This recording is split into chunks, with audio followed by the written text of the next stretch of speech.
60 वर्ष के बाद 60 वर्ष के बाद 60 वर्ष के बाद अब इस देश की जो सच्चाई है उसको ये अगर नहीं पचा पा रहे हैं तो हम लोगों का क्या दोष है भाई। गिद्ध की तरह जैसे लाश को नोचने का काम ये लोग करते थे। लूडो पता नहीं गौरव गोगोई जी और बाकी लोगों ने खेला है कि नहीं खेला है। विधवा भाषण का जो टोन है वो यह दर्शाता है कि जैसे नरेंद्र मोदी जी का चेहरा इनको पसंद नहीं आ रहा हो, ये उससे नफरत कर रहे हैं। लेकिन अब अगर आप नफरत कर रहे हैं, आपको पसंद नहीं आ रहा है, तो क्या करिएगा। इस देश की जनता ने उनके चेहरे को पसंद किया और तीसरी बार उनको देश की सत्ता संभालने की जिम्मेवारी दी। 60 वर्ष के बाद 60 वर्ष के बाद 60 वर्ष के बाद 60 वर्ष के बाद जयप्रकाश जी, मोदी जी की उपलब्धता है, मोदी जी की उपलब्धता है कि 60 वर्ष के बाद आजादी के बाद तीसरी बार किसी को इस देश की सत्ता संभालने का मौका मिला है। ये उनको बर्दाश्त नहीं हो रहा है। उनके पेट में दर्द हो रहा है। अब सच्चाई को नहीं पचा रहे हैं। अब इस देश की जो सच्चाई है उसको ये अगर नहीं पचा पा रहे हैं तो हम लोगों का क्या दोष है भाई। लेकिन हमारा एक परामर्श है इनको सभापति महोदय कि सच्चाई को जितना जल्दी। इन्होंने भाषण किया, कोई नहीं बोला, फिर क्यों बोल रहे हैं। बैठिए, बता देते हैं माननीय मंत्री जी, आपका चरित्र भी बता देंगे। माननीय मंत्री जी एक मिनट आपका चरित्र भी बता देंगे कि आप क्या करते रहे। माननीय मंत्री जी आप चेयर से करें। जयप्रकाश जी आप माननीय जयप्रकाश जी सुन लीजिए। आप जब बोल रहे थे समय भी अधिक दिया गया, किसी ने आपको व्यवधान नहीं किया। अगर आप खड़े होंगे नहीं, आप परंपरा सीखिए। आप वरिष्ठ सदस्य हैं, बैठ जाइए। आप परंपरा सीखिए। आपके किसी स्पीच पे किसी ने व्यवधान नहीं किया। आपको अवसर है, आपकी पार्टी को अवसर है। माननीय मंत्री जी जो बोल रहे हैं उसका जवाब आपकी पार्टी देगी, आपके पार्टी के नेता दे देंगे। सभापति महोदय, माननीय मंत्री जी ये बोल रहे हैं। कुछ दिन हम लोग इन लोगों के साथ भी थे और वहां जाके पता चला कि गिद्ध की तरह जैसे लाश को नोचने का काम ये लोग करते थे। और हम लोग विदा हो गए, प्रणाम करके इधर चले आए कि भैया वही काम करते रहो। अंदर में गठबंधन के अंदर ये लोग लॉबी चलाते थे और लॉबी चला के कैसे किसका मतफटौल करावे इसकी योजना बनाते थे। हम लोगों ने प्रणाम किया, इधर चले आए। तो इसलिए छोड़ दीजिए, जरा हम आपको बता देते हैं। तो इसलिए आप इधर आप बोलिए। आप चेयर को सभापति महोदय, सच्चाई इनको सुनना नहीं है, आप ही का पसंद नहीं है। आप जो बोल रहे हैं वो रिकॉर्ड पे जा रहा है।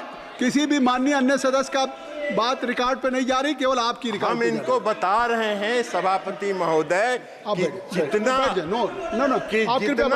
आप बैठिए। शौकत राय जी बैठ जाए। नहीं, जब आपको अवसर दूंगा तब आप बोलेंगे।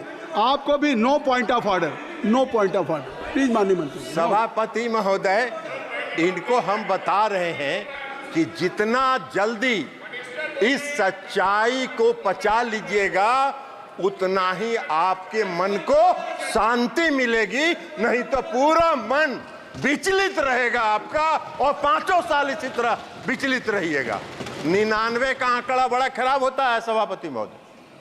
लूडो पता नहीं गौरव गोगोई जी और बाकी लोगों ने खेला है कि नहीं खेला है। लूडो खेल के 99 पर पहुंचते हैं और जब सांप काटता है तो 0 पर पहुंच जाते हैं। यही हाल है। तो इसलिए जरा इनको मन की शांति को जितना जल्दी ये शांत कर ले और देश की सच्चाई को जितना जल्दी ये स्वीकार करेंगे उतना ही इनके लिए चैन मिलेगा, इनको भी चैन मिलेगा और देश को भी चैन मिलेगा। और इस देश में जो नरेंद्र मोदी जी ने आत्मनिर्भर बनाने का जो काम प्रारंभ किया है वो आगे बढ़ता रहेगा। उसमें व्यवधान ये नहीं डालने का प्रयास करें।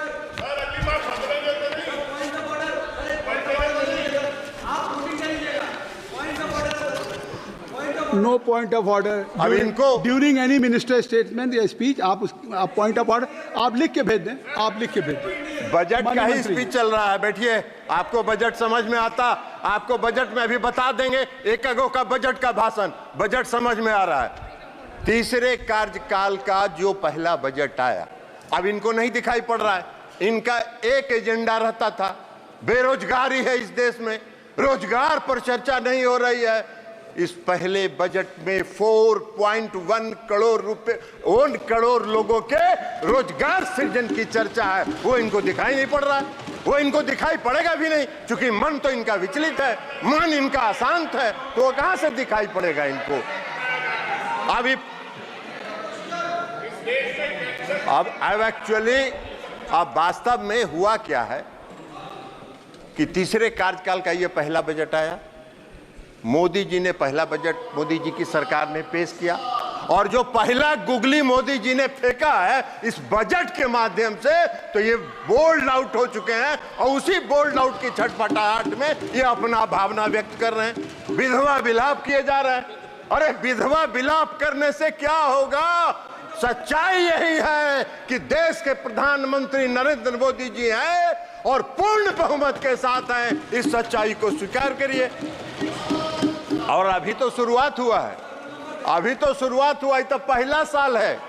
अभी 5 साल देखिए, 5 साल के बाद मैदान में कहीं नजर नहीं आइएगा, वही होगा कि 99 पर सांप काटेगा और 0 पर पहुंचिएगा, यही होने वाला है। कई लोगों ने, कई पार्टियों ने चर्चा की, कई पार्टियों ने चर्चा की, कहा कि 2 राज्यों को खुश करने की बात हुई है।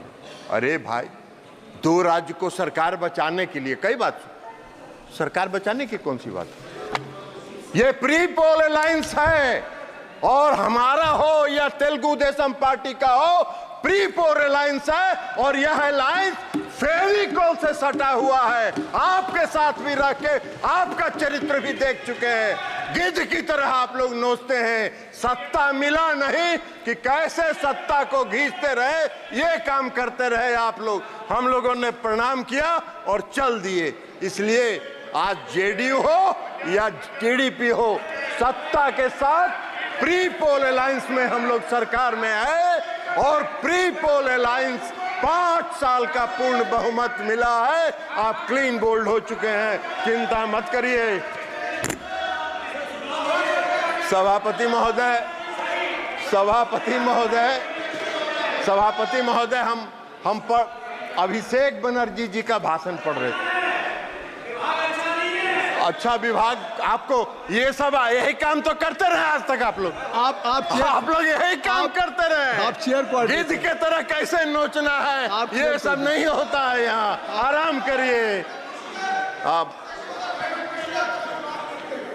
महोदय, हम अभिषेक बनर्जी जी का भाषण पढ़ रहे थे। अभिषेक बनर्जी जी ने भाषण दिया और कहा कि मोदी जी का 4 जून 2024 को जो पहली सरकार बनी, rejected the people of India, which was rejected by people of India.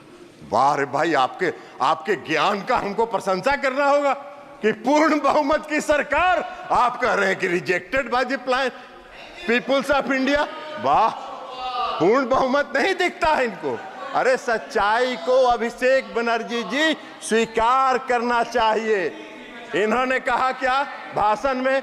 वक्त बदल गया है, वक्त बदल गया है। हाँ अभिषेक बनर्जी जी, वक्त जरूर, सभापति महोदय, वक्त जरूर बदल गया है, वक्त जरूर बदल गया है, क्योंकि मोदी जी पूर्ण आत्मविश्वास और दृढ़ संकल्प के साथ तीसरे कार्यकाल में आत्मनिर्भर भारत बनाने की ओर चल चुके हैं। इसलिए वक्त बदल गया है। आपको दिखाई नहीं देता है तो उसमें हम क्या करें? आंख का जांच कराइए और चश्मा लगाइए, दिखेगा आपको कि इस देश की जनता ने क्या किया। हमको आशा करते थे, हम उम्मीद करते थे कि अभिषेक बनर्जी जी जब भाषण दे रहे थे तो वो कहते कि पश्चिम बंगाल में महिलाओं के चिरहरण का जो वीडियो वायरल हो रहा है उस पर क्षमा मांगते, इस देश से, उस पर इस देश से क्षमा मांगते, वे नहीं मांगे।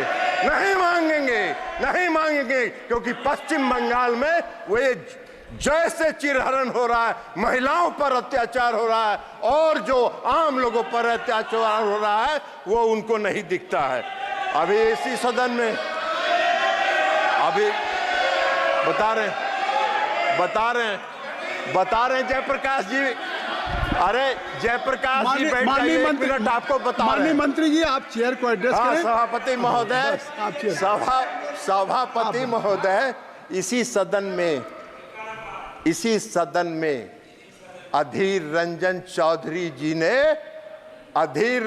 चौधरी जी ने अपने मन का भड़ास और मन का तकलीफ कई बार सदन के पटल पर उतारा। दिशा की मीटिंग नहीं हुई 5 साल तक, दिशा की मीटिंग नहीं होने दी पश्चिम बंगाल की सरकार ने, और लोकतंत्र की बात करते हैं। इनको क्या अधिकार है लोकतंत्र की बात करने का? इनको कौन सा हक है लोकतंत्र की बात करने का? कृपया रिकॉर्ड में है। माननीय सदस्य ने जो नाम लिया है, गौरव, माननीय सदस्य ने जो नाम लिया है वो रिकॉर्ड में नहीं जाएगा, रिकॉर्ड में नहीं जाएगा। जो माननीय सदस्य ने नाम लिया है, I think so. You should have patience to hear me. You must have patience to hear me. जो नाम उन्होंने माननीय सदस्य का लिया है वो रिकॉर्ड में नहीं जाएगा। मैंने भी लिया। अरे गौरव, आप बैठिए। अरे गौरव गोगोई जी, आप इधर बोलिए चेयर से, आप नाम मत लीजिए। आप माननीय मंत्री जी, सभापति महोदय, सभापति महोदय, माननीय सदस्य गौरव गोगोई जी को नहीं, वो भी थे यहाँ, वो इस सदन में प्रेजेंट थे जब अधीर रंजन चौधरी नहीं, जी, उनका नाम मत लीजिए, वो सदन के सदस्य नहीं, ठीक है, इसलिए मैं नाम, ठीक है, हाँ ठीक है, आप हो गया, विड्रॉ कर लिया उनका नाम उनका हमने वापस ले लिया। सभापति महोदय, उनका नाम हमने वापस ले लिया, लेकिन सच्चाई है कि 17वीं, बैठ जाइए ना जयप्रकाश जी, बैठ जाइए, हुड्डा जी अंदर जाने वाले हैं, बैठिए। आप अपना सभापति महोदय, अपना भाषण। सभापति महोदय, मैं ये कह रहा था कि 17वीं लोकसभा के दौरान जब आपका अवसर आएगा तो बोलिएगा प्लीज। जयप्रकाश जी, प्लीज हुड्डा जी, तो कहना चाहिए, इनको कहना चाहिए, अरे इनको कहना चाहिए कि पश्चिम बंगाल में जो चिन्हरण हुआ वो जायज था। यही कह दीजिए देश के सामने, यही कहिए। माननीय मंत्री आप इधर बैठिए, मैं दूंगा, इनकी बात खत्म कर दीजिए, आप बैठ जाएं। जयप्रकाश जी आप बैठ जाइए ना, ये क्या बात है? आप जयप्रकाश जी बैठ जाइए, माननीय सदस्य। ऐसे सदन ऐसे नहीं चलता। माननीय मंत्री जी आपसे आग्रह है कि आप अपना भाषण कृपया संक्षिप्त करें और आप चलिए माननीय सदस्य का नाम महोदय मैं नाम नहीं ले रहा हूं, मैंने नाम वापस ले लिया, नाम हमने विड्रॉ कर लिया। अब हम ये कह रहे हैं कि 17वीं लोकसभा में उस समय माननीय विरोधी दल के नेता और सबसे बड़े पार्टी के जो नेता थे, उन्होंने सदन के अंदर कई बार अपनी पीड़ा का इजहार किया कि उनके क्षेत्र में दिशा की बैठक होने नहीं दी जा रही है, और गौरव गोगोई जी बैठे हुए थे। गौरव गोगोई जी उसके गवाह हैं, जयप्रकाश जी तो उसमें थे नहीं, ये कहां से जानेंगे? तो इसलिए गौरव गोगोई जी के सामने पीड़ा हुई। एगो सीट कांग्रेस को दिया, कांग्रेस ने दिया नहीं, एक कांग्रेस एक को सब, अब उसके बाद भी लगे हुए हैं। तो लगे रहिए मुन्ना भाई, कुछ न कुछ तो मिलेगा, लेकिन 99 वाला भी खतरा है। सांप का अगर काटा तो 0 पर आइएगा, लेकिन लगे रहिए, क्या करिएगा। और पूरा भाषण हमने शैलजा जी का भी सुना, शैलजा जी का भी भाषण हमने पूरा सुना, और शैलजा जी का भाषण हमने सुना, वो पूरा हरियाणा केंद्रित है। अरे ये देश का बजट है, हरियाणा का बजट थोड़े है। जयप्रकाश जी भी अभी बोल रहे थे पूरा हरियाणा केंद्रित, अरे देश का बजट है भैया, देश पर बोलो, देश बस देश। और नरेंद्र मोदी जी नरेंद्र मोदी जी पूरे देश को आगे बढ़ाना चाहते हैं। ये उनका संकल्प है, ये उनका आत्मविश्वास है। इसलिए मैं समझ दूंगा, मैंने कहा है, अब मैं दूंगा। आप बैठ जाइए जयप्रकाश जी डिक्टेट नहीं कर सकते सदन में, आप बैठ जाएं। मैंने हुड्डा जी को कह दिया, रूलिंग दे दिया, आप बैठ जाइए। अब अध्यक्ष महोदय, सभापति महोदय, वित्त मंत्री का आप बैठ जाएं, कृपया आप सब लोग बैठ जाएं। तो हमने ये कहा कि पूरे 3 दिन तक ये बजट पर कम बोलते रहे।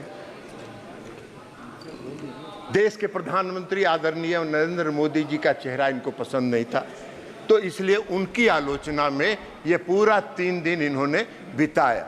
अब बजट में जो प्रावधान है उसको इनको दिखाई ही नहीं पड़ा, वो देखना भी नहीं चाहते, इसलिए कि ये तो पीड़ा में है, अंदर से कष्ट में है, विचलित है। तो मन जब विचलित रहता है तो सच अच्छी बात दिखाई नहीं पड़ती है, इसलिए कह रहे हैं इनको।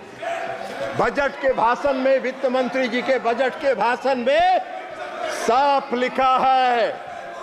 लिखा है कि 9 प्राथमिकताओं के संबंध में प्रयासों की परिकल्पना की गई है और वो 9 प्रयास देश को आत्मनिर्भर भारत बनाने की दिशा में ले जाएगा। ये इस बजट में है, ये उनको दिखा नहीं। पहला क्या है? कृषि में उत्पादकता और अनुकूलता, रोजगार और कौशल प्रशिक्षण, समावेशी मानव संसाधन विकास और सामाजिक न्याय, विनिर्माण और सेवाएं, ऊर्जा सुरक्षा, अवसंरचना, नवाचार, अनुसंधान और विकास और अगली पीढ़ी के सुधार। तो प्रधानमंत्री नरेंद्र मोदी जी तो अभी की पीढ़ी के अलावा अगली पीढ़ी तक भी सोच रहे हैं, इनको ये दिखाई नहीं पड़ रहा है। तो अब ये दिखाई नहीं पड़ रहा है तो इसमें हमारा क्या दोष है? आपका मन विचलित है, हम भगवान से प्रार्थना करते हैं कि आपके मन को जल्दी शांति प्रदान करे, मन के आत्मा को जल्दी से विचलापन खत्म हो, ताकि आप उससे बाहर निकलिए और देश की कल्पना के बारे में सोचिए। इनको दिखाई नहीं पड़ रहा है कि रक्षा के क्षेत्र में माननीय वित्त मंत्री जी द्वारा जो बजट पेश किया गया है उसमें 4.54 लाख करोड़ रुपए का प्रावधान किया गया है। ये इनको तो दिख नहीं रहा। ये पूरा देश के लिए है, ये देश की रक्षा और सुरक्षा के लिए है।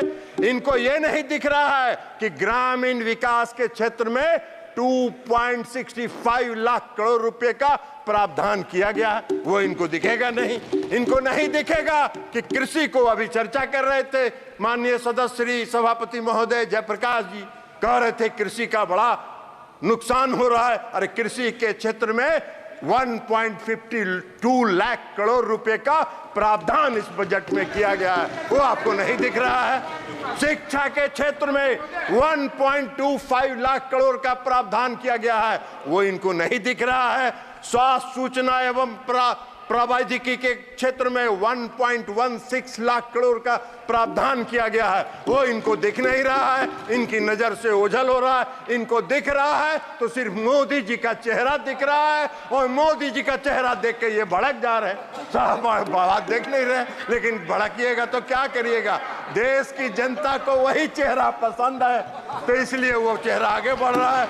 ऊर्जा के क्षेत्र में, समाज कल्याण के क्षेत्र में और कॉमर्स और इंडस्ट्रीज के क्षेत्र में जो प्रावधान इस बजट में है वो इनको देख नहीं रहा। तो इनको 2 बात दिख रहा है। एक बात मोदी जी का चेहरा जो इनको पसंद नहीं है, तो उसमें देश की जनता उनको पसंद करती है। आपके पसंदगी नापसंदगी का कोई अर्थ नहीं है। आप जितना जल्दी उसको स्वीकार कर लीजिए और मोदी जी का चेहरा पसंद करने लगिएगा, उतनी ही जल्दी आपके मन को शांति मिलेगी, ये हम आपको कह रहे हैं। और दूसरा इनको दिख रहा है बिहार और आंध्र प्रदेश। अरे भैया, ये जो पूरा बता दिए, इसमें बिहार और आंध्र प्रदेश आता है क्या?